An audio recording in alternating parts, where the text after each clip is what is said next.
Hi hello good morning అందరికీ. ఈరోజు నేను పొద్దున 4:30కి మీ అందరికీ గుడ్ మార్నింగ్ చెప్పడానికి వచ్చాను. ఎందుకంటే ఈరోజు మా బావది ఫస్ట్ షిఫ్ట్.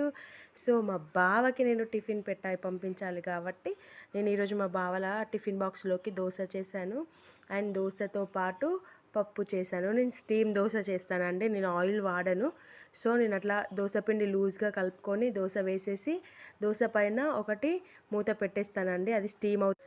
దోశలోకి పప్పు చేశాను ఈరోజు. మా బావ అడిగాడు పల్లి చట్నీ చేయాలంటే, లేదు నైట్ పప్పు ఉంది కదా అది వెయిట్ చేసి పెట్టేసే, నేను 9 కల్లా తినేస్తాను అన్నాడు. సో వెంటనే నెక్స్ట్ టీ పెట్టాను. ఆయన స్నానానికి వెళ్ళాడు, స్నానానికి వెళ్ళి వచ్చేలోపు టీ అయిపోతుంది.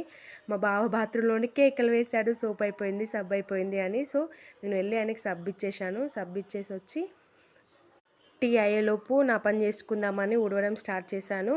కాకపోతే 4:30 అవుతుంది కదా, సో బయటంతా చీకటి ఉంది, పాములు వస్తాయండి, అందుకే సైలెంట్గా లోపలికి వచ్చేసా. మా బావకి టిఫిన్ బాక్స్ అన్నీ రెడీ చేసేసి బాక్స్లో